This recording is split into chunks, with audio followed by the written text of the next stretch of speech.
প্রিয় শিক্ষার্থী, শুভেচ্ছা রইল। আজকে সবাইকে আমার আন্তরিক ধন্যবাদ জানিয়ে আমি আমার 6 বাংলা কবিতা বিষয় নিয়ে আলোচনা করছি। তো প্রিয় শিক্ষার্থী, তোমরা বাংলা বই বের করো এবং কবিতা বের করো। আমরা আজকে পড়াবো সুখ কবিতা। আমরা এর আগে পড়েছি। তারপরের কবিতা দেখো আছে মানুষ জাতি। তাহলে আজকে আমাদের কবিতাটির নাম কি? মানুষ জাতি। মানুষ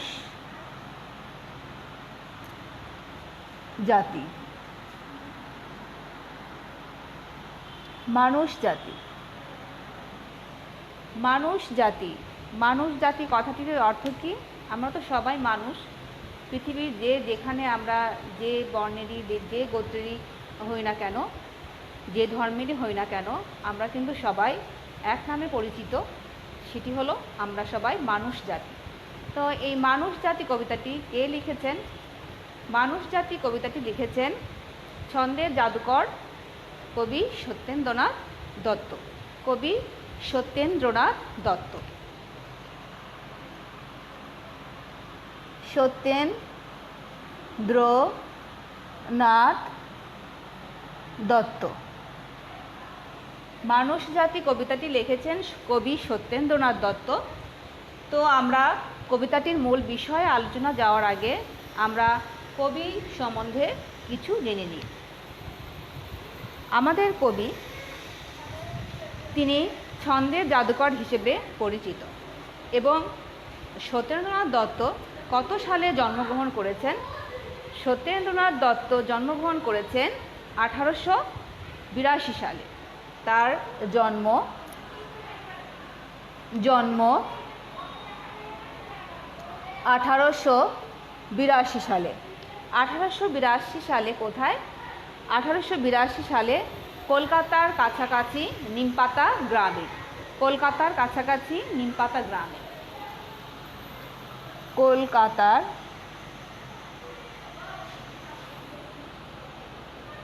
কাছাকাছি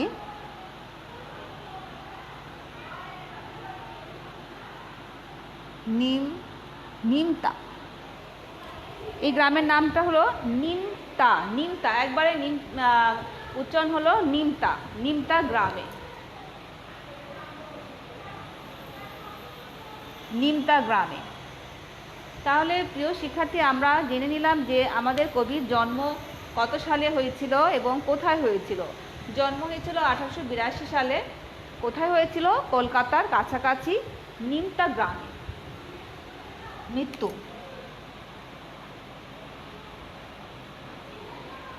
তার মৃত্যু হয়েছিল কত সালে? 1922 সালে। তার মৃত্যু হয়েছিল 1922 সালে। 1922 সালে মাত্র 40 বছর বয়স তিনি বেঁচে ছিলেন।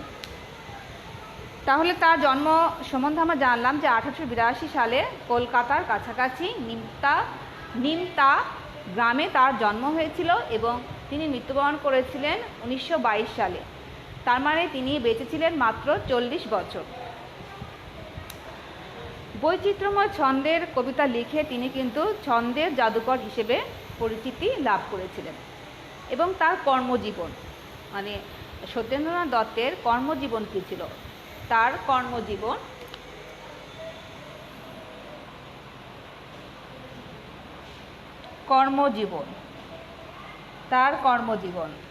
তিনি ব্যবসায় অর্থ নিয়োগ করে তার কর্মজীবন শুরু করেছিলেন। তিনি প্রথমে ব্যবসাতে অর্থ বিনিয়োগ করে তার কর্মজীবন শুরু করেছিলেন এবং তারপরে তিনি কিন্তু ব্যবসা ছেড়ে দিয়ে সাহিত্য সাধনায় আত্মনিয়োগ করেন বা সাহিত্য সাধনায় মনোনিবেশ স্থাপন করেন।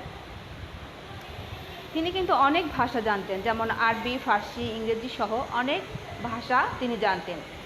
এবং বিদেশি ভাষা থেকে তিনি অনেক কিছু অনুবাদ করেছেন, যেমন উপন্যাস, নাটক, তারপরে প্রবন্ধ, এগুলো অনুবাদ করা ছাড়াও তার বিশেষ পরিচিতি কিন্তু ছিল। কবি হিসেবেই তিনি কিন্তু বিশেষ পরিচিতি লাভ করেছিলেন। এবং তার রচিত কাব্যগ্রন্থের মধ্যে উল্লেখযোগ্য কিছু কাব্যগ্রন্থ রয়েছে।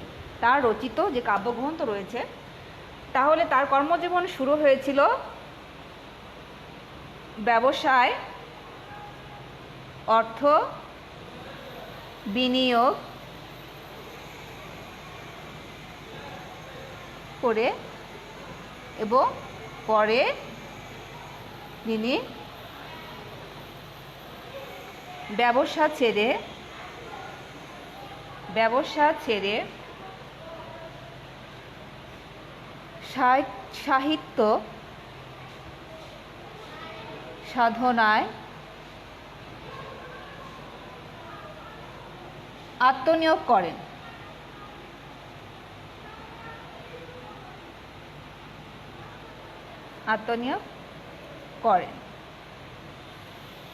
এবার তার উল্লেখযোগ্য কিছু কাব্যগ্রন্থ রয়েছে।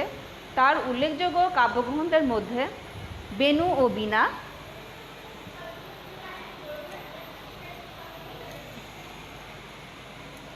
তার উল্লেখযোগ্য কাব্যগ্রন্থ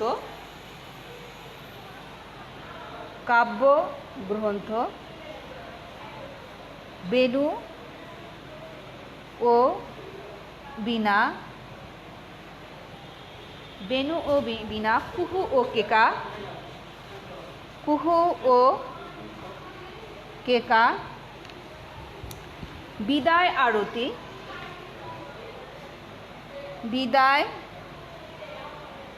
আরতি। তাহলে বেশ কয়েকটি আমরা কাব্যগ্রন্থের নাম জানলাম। একটি হচ্ছে বেণু ও বীণা, কুহু ও কেকা ও বিদায় আরতি। তাহলে প্রিয় শিক্ষার্থী, আমরা কবি সম্বন্ধে মোটামুটি জানলাম, তার জন্ম জানলাম, মৃত্যু জানলাম এবং তিনি তার কর্মজীবন কী ছিল, কেমন ছিল তা সেটা সম্বন্ধে জানলাম। তারপর জানলাম তার উল্লেখযোগ্য কিছু কাব্যগ্রন্থ। এবার আমরা কবিতাটির পাঠের উদ্দেশ্য কী সেই সম্বন্ধে জেনে নিই।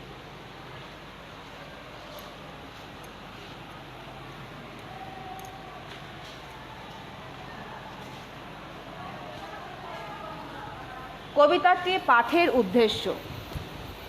উদ্দেশ্য হচ্ছে পাঠের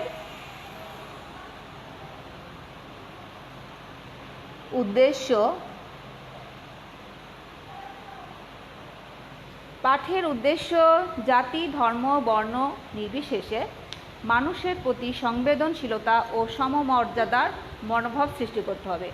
জাতি ধর্ম বর্ণ নির্বিশেষে সকল মানুষের প্রতি সংবেদনশীলতা ও সমমর্যাদার মনোভাব সৃষ্টি করতে হবে। জাতি ধর্ম বর্ণ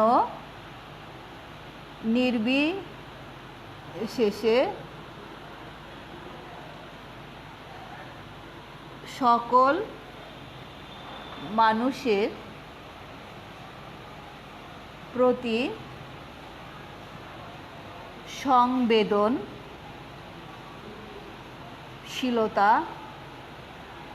ও সমমর্যাদার মনোভাব সৃষ্টি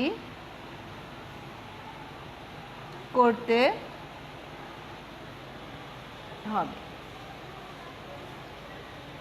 তাহলে প্রিয় শিক্ষার্থী, আমরা এই পাঠের উদ্দেশ্যটা খুব সুন্দরভাবে আমরা জেনে নিলাম যে জাতি ধর্ম বর্ণ নির্বিশেষে সকল মানুষের প্রতি সংবেদনশীলতা এবং সমমর্যাদার মনোভাব সৃষ্টি করতে হবে। সংবেদনশীলতা মানে সকল মানুষকেই সহানুভূতি এবং পারস্পরিক সুসম্পর্ক তৈরি করা, ভালো ব্যবহার তৈরি করা এবং সবাইকে সমান মর্যাদা দিতে হবে।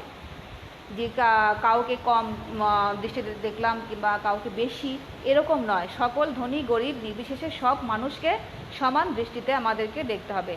এমনই মনোভাব নিয়ে কিন্তু আমাদের কবি তার এই সুন্দর কবিতাটি আমাদেরকে উপহার দিয়েছেন। তাহলে এবার আমরা আসি যে এই পাঠ থেকে, এই পাঠের উদ্দেশ্য এটি এবং এই কবিতাটি থেকে আমরা কি কি জানতে পারবো, সে বিষয়ে আমরা জেনে নিই।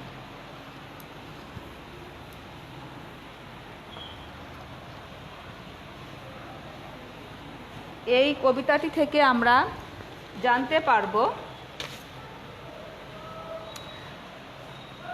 এই কবিতা হতে আমরা যা যা শিখব বা জানব, যা যা শিখব বা জানব। 1 নম্বরে আসি, জাতি, ধর্ম, বর্ণ নির্বিশেষে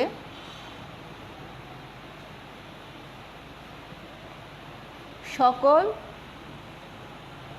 মানুষের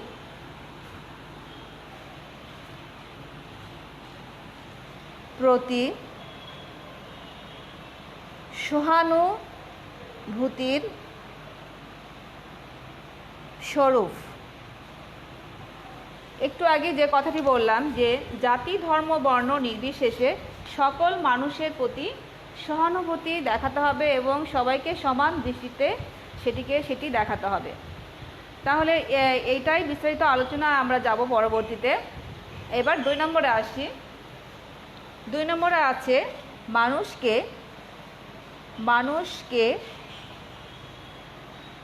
সকল সংকীর্ণতার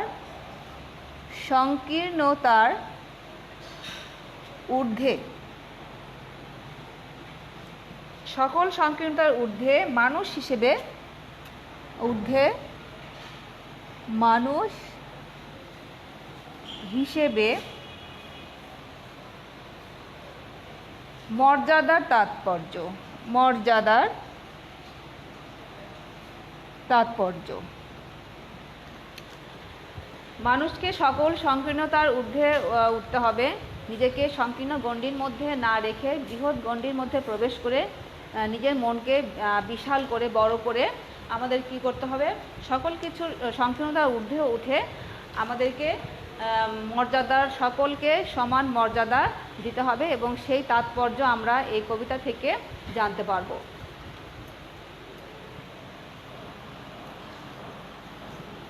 এবার আমরা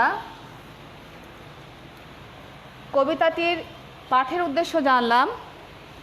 পাঠ পরিচিতি। এবার আমরা পাঠ পরিচিতি নিয়ে আলোচনা করব। পাঠ পরিচিতি। পাঠ পরিচিতিতে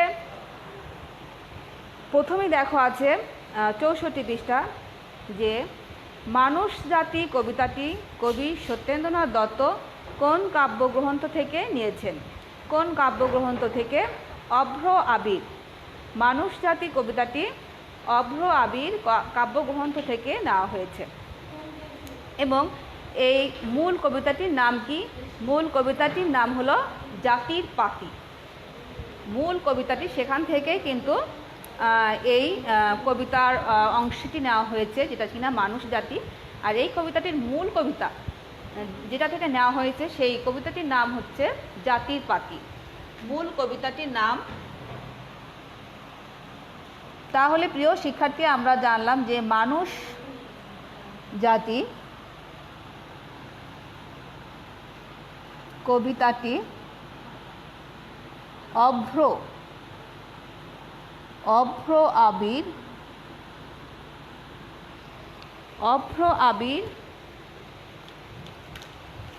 কাব্যগ্রন্থ হতে নেওয়া হয়েছে।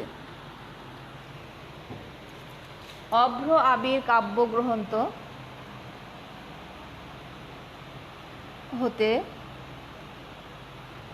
নেওয়া হয়েছে। মানুষ জাতি কবিতাটি অভ্র আবির কাব্যগ্রন্থ হতে নেওয়া হয়েছে এবং এই কবিতাটির মূল কবিতার নাম এই কবিতার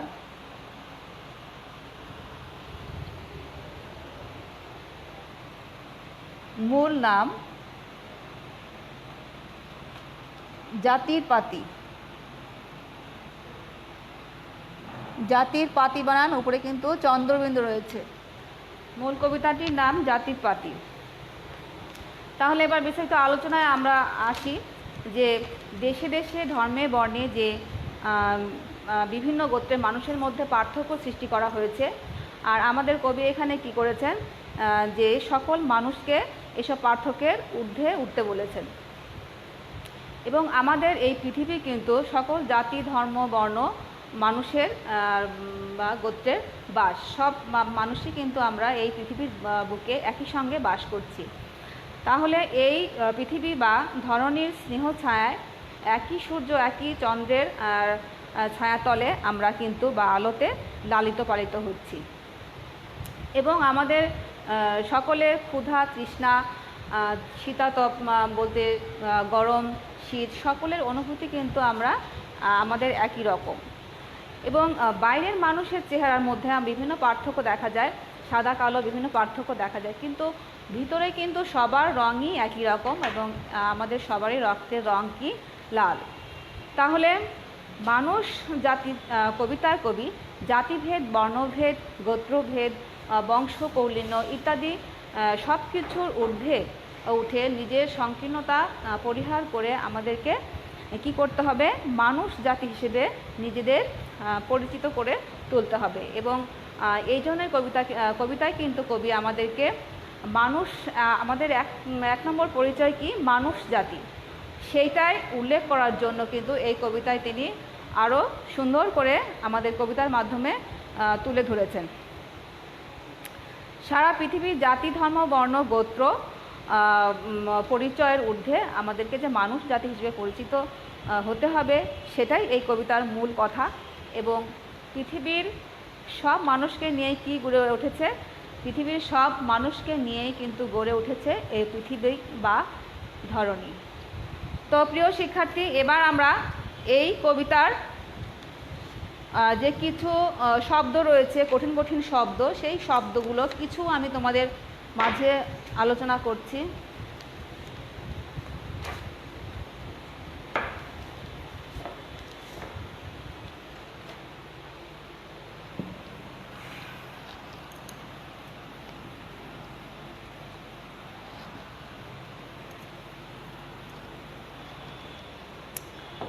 প্রথমেই আছে দেখো শব্দার্থ একই পৃথিবীর স্তন্যে লালিত।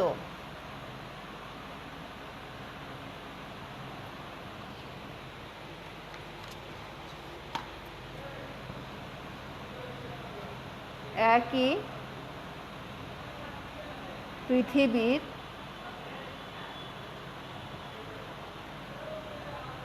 স্তন্যে লালিত, এই কথাটি এখানে অনেক বৃহৎ আকারে আছে যে আমরা সব গোত্রের মানুষই একই পৃথিবীর বুকে যে বাস করছি, এটাই কিন্তু এখানে বোঝাতে চেয়েছেন যে একই খাদ্য পানীয় পান করে আমরা সবাই বেঁচে আছি, সেই কথাটি এখানে বোঝানো হয়েছে।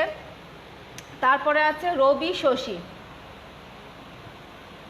রবি শশী, রবি অর্থাৎ সূর্য এবং শশী অর্থ কি চন্দ্র।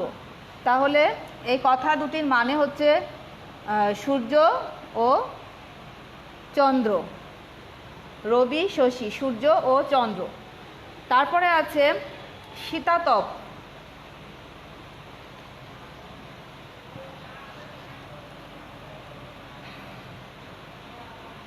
শীতাতপ, এই কথাটা যদি আমরা ভাঙি তাহলে কি হবে, শীত ও আতপ, অর্থাৎ শীত এবং গরম বা ঠান্ডা বা গরম দুটোই বোঝানো যাচ্ছে। ঠান্ডা বা গরম, শীতাতপ অর্থাৎ তাহলে কি ঠান্ডা ও গরম। তারপরে আছে ক্ষুধা তৃষ্ণার জ্বালা। ক্ষুধা ও তৃষ্ণায় বা পিপাসায় কষ্ট পাওয়াকেই বলা হচ্ছে যে ক্ষুধা তৃষ্ণার জ্বালা। ক্ষুধা ও তৃষ্ণার জ্বালা, ক্ষুধা ও পিপাসায় কষ্ট পাওয়াকেই এই কথাটি বলা হচ্ছে, এটা আমরা সবাই জানি। তারপরে আছে কচি কাঁচাগুলো ডাঁটো করে তুলি। তারপরে আছে দেখো কচি কাঁচাগুলো ডাঁটো করে তুলি। কচি কাঁচাগুলো ডাঁটো করে তুলি মানে ছোটদের পরিপুষ্ট করে তুলি। যারা যারা ছোট, যারা ক্ষুদ্র মন মানসিকতা যারা বহন করে থাকে, তাদেরকে কি করতে হবে? তাদেরকে আরও জ্ঞানের আলোয় আলোকিত করতে হবে বা পরিপুষ্ট করে তুলতে হবে। তারপরে আছে দেখো যুঝি।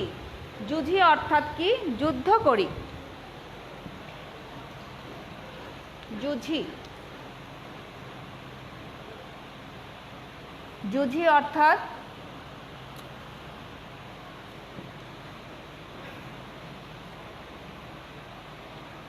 যুদ্ধ করি।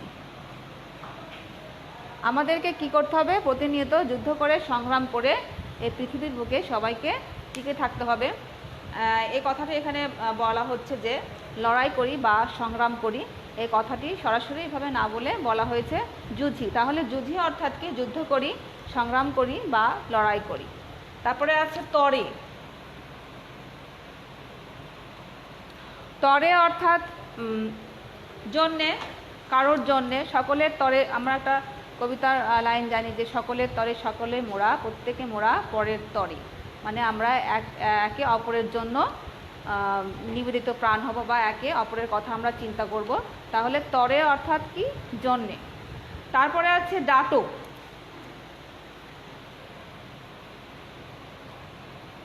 ডাঁটো, ডাঁটো অর্থাৎ পুষ্ট, পরিপুষ্ট, শক্ত, সামর্থ্য।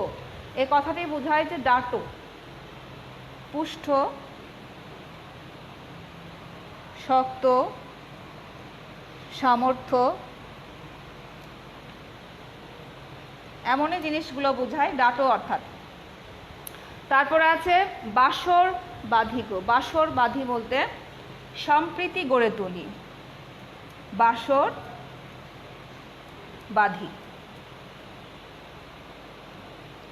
বাসর বাঁধিগ, সম্প্রীতি গড়ে তুলি। আমরা একে অপরের সঙ্গে সুন্দর সম্প্রীতি বা সুসম্পর্ক গড়ে তুলব।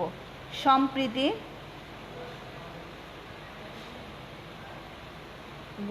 গড়ে তুলব।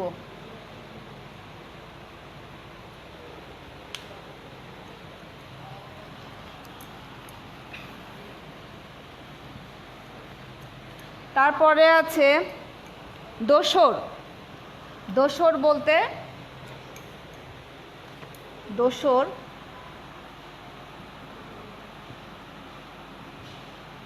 দোসর অর্থাৎ সাথে বা সাথী, মানে একজনের সাথে আর একজন একতা বা একত্রে থাকা, এমন বোঝায় যে দোসর বাঁধিগ বা দোসর অর্থাৎ একসাথে, একসাথে,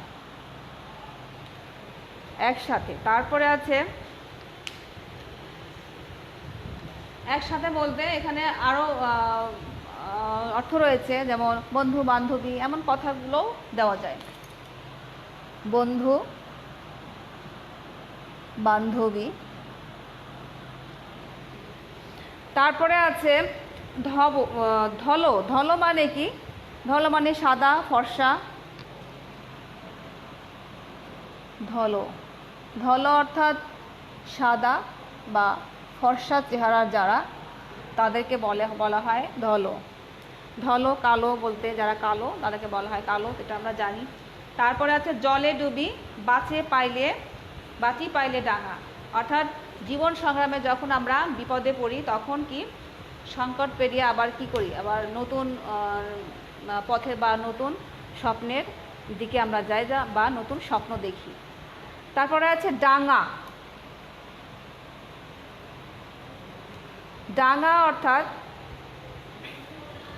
স্থল, উঁচুভূমি বা চর, যে জায়গায় পানি নাই সেই জায়গাকে বলা হয় ডাঙা। স্থল, উঁচু ভূমি বা চর এলাকাকে বলা হয় ডাঙা। তারপরে দেখো আছে জনমবেদী। জনমবেদী, জনমবেদী কথাটির অর্থ কি?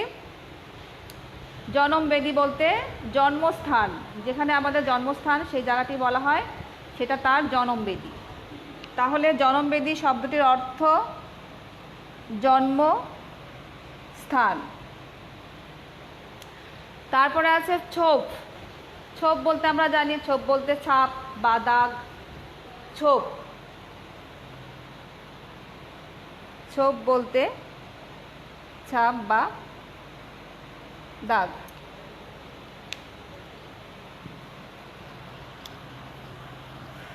তারপরে আছে শূদ্র। শূদ্র কথাটির অর্থ, হিন্দু ধর্মে কয়েকটি গোত্র রয়েছে, 4টি গোত্র রয়েছে, তার মধ্যে শূদ্র একটি গোত্র। শূদ্র,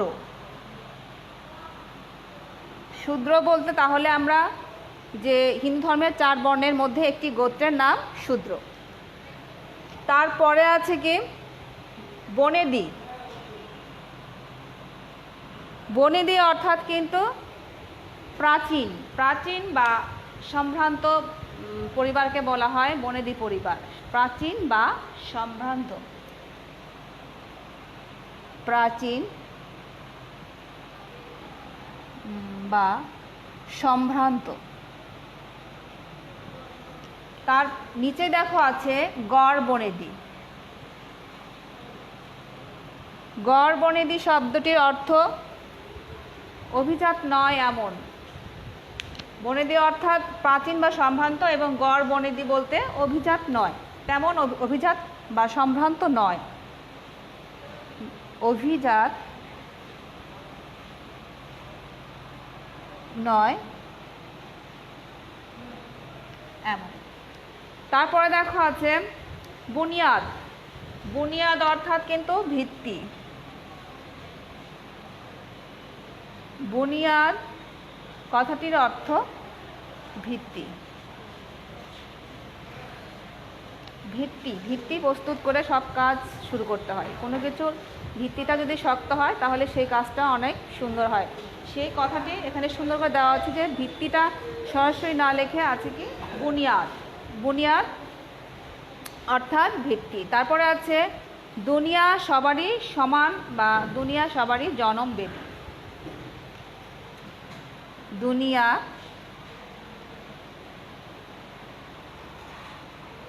সবারই জনমবেদী, অর্থাৎ এই পৃথিবী কিন্তু আমাদের সকলেরই জন্মস্থান। সকলেরই জন্মস্থান এই পৃথিবী বা ধরনী।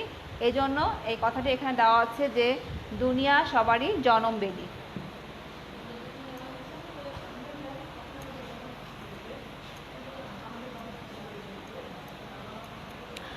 তারপরে আছে ব্রহ্ম। ব্রহ্ম শব্দটির অর্থ কি? ব্রহ্ম শব্দটির অর্থ হিন্দু ধর্ম মতে বিধাতা বা পরমেশ্বর, যিনি ব্রহ্মরূপে, ঈশ্বরের একটা রূপ, ব্রহ্মরূপে তিনি সৃষ্টি করেছেন সব কিছু। তাহলে বিধাতা বা হিন্দু ধর্ম মতে পরমেশ্বর বা বিধাতা। হিন্দু ধর্ম মতে পরমেশ্বর বা বিধাতা। তাহলে প্রিয় শিক্ষার্থী, আমরা এই কবিতাটি থেকে কি জানলাম? মোটামুটি যেটুকু জানলাম যে এই কবিতাটি পাঠের উদ্দেশ্য ছিল যে জাতি ধর্ম বর্ণ নির্বিশেষে সকল মানুষের প্রতি মর্যাদা বা সহানুভূতির সৃষ্টি করতে হবে বা সংবেদনশীলতা সৃষ্টি করতে হবে, এটাই কিন্তু পাঠের উদ্দেশ্য ছিল। এবং মানুষ জাতি কবিতাটি কোথা থেকে নেওয়া হয়েছে? অভ্র আবির কাব্যগ্রন্থ থেকে নেওয়া হয়েছে। এবং এই কবিতাটির মূল কবির নাম বা মূল কবিতার নাম হচ্ছে জাতির পাতি। এখানে এটাই এই কবিতার মূল কথা যে জাতি ধর্ম বর্ণ নির্বিশেষে আমরা সকলেই এই পৃথিবীর স্নেহ ছায় বড় হচ্ছি, এবং পৃথিবীটাই কিন্তু আমাদের একমাত্র জন্মস্থান বা জনমবেদী। এবং আমাদের কবি সম্পর্কে আমরা যেটুকু জেনেছি যে আমাদের কবি জন্মগ্রহণ করেছেন কলকাতাতে 1882 সালে, কোথায়? কলকাতার কাছাকাছি নিমতা গ্রামে তিনি জন্মগ্রহণ করেছেন এবং তার মৃত্যু হয়েছিল কত সালে? 1922 সালে। তার জন্ম এবং মৃত্যু দুটাই আমরা জেনেছি এবং তিনি তার মাত্র 40 বছর তিনি বেঁচে ছিলেন এবং তার কর্মজীবন শুরু হয়েছিল ব্যবসায় অর্থ বিনিয়োগ করে এবং ব্যবসার পরে তিনি সাহিত্য সাধনায় মনোনিবেশ স্থাপন করেন এবং বৈচিত্র্যময় কবিতা লেখে তিনি কিন্তু ছন্দের জাদুকর হিসেবে পরিচিতি বা খ্যাতি লাভ করেছিলেন। তিনি অনেক ভাষা জানতেন, যেমন আমরা এর আগে আলোচনা করেছি যে আরবি, ফার্সি, ইংরেজি সহ অনেক ভাষা জানতেন এবং বিদেশি ভাষা থেকে তিনি বিভিন্ন জিনিস অনুবাদ করেছেন, যেমন নাটক, প্রবন্ধ, উপন্যাস, এগুলো অনুবাদ করা ছাড়াও তার বিশেষ পরিচিতি কিন্তু ছিল তিনি একজন ছন্দের জাদুকর হিসেবে বিখ্যাত কবি। এবং তার কাব্যগ্রন্থ, মূল কাব্যগ্রন্থ নিয়েও আমরা আলোচনা করেছি যে তার কয়েকটি কাব্যগ্রন্থ আমাদের বইতে উল্লেখ আছে, যে যেমন বেনু বিনা একটি, কুহুক একা, তারপরে বিদায় আরতি ইত্যাদি, আরও অনেক আছে। তবে আমরা এখানে বইতে যে কয়েকটি আছে সেই কয়েকটি আমাদের এখন মুখস্থ করলেই বা মনে রাখলেই চলবে। তো আমরা এবার বাড়ির কাজে যাই। তোমাদের আজকে বাড়ির কাজ আমি দিব, 66 পৃষ্ঠায় আছে।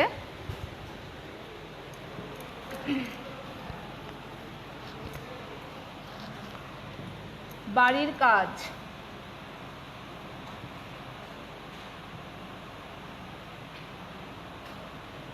বাড়ির কাজ 66 পৃষ্ঠায় যে সৃজনশীলটা রয়েছে, 66 পৃষ্ঠায় যে সৃজনশীলটা রয়েছে, এটি তোমরা আমি যে আলোচনা করলাম এর মধ্যে থেকে এর উত্তর পেয়ে যাবা আশা করি। তারপরেও তোমাদের বই ভালো করে পড়তে হবে, তাহলে এই প্রশ্নের উত্তর দেওয়া সম্ভব হবে। তো প্রিয় শিক্ষার্থী, আজকে আমরা এখানেই রাখি। তো সবাইকে আমার আন্তরিক শুভেচ্ছা ও ধন্যবাদ জানিয়ে আজকে আমি আমার ক্লাস শেষ করছি।